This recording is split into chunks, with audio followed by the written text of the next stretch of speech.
na riqueza e na pobreza. Em nome do Pai, do Filho e do Espírito Santo. Amém. Pode colocar ali. Olhem para cá, para sair na foto.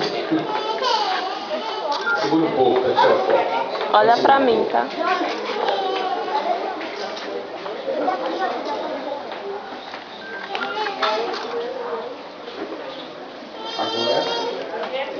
Agora, as noivas, eu prometo amá-lo, consolá-lo,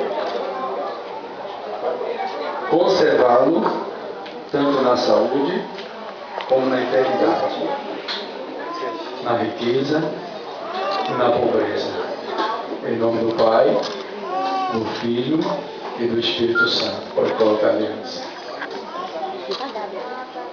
Eu quero profetizar que haja só saúde. Amém.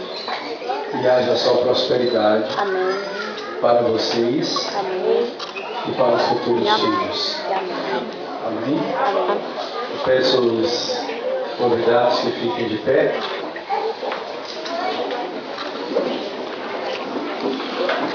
Nós vamos agora entregar a bênção.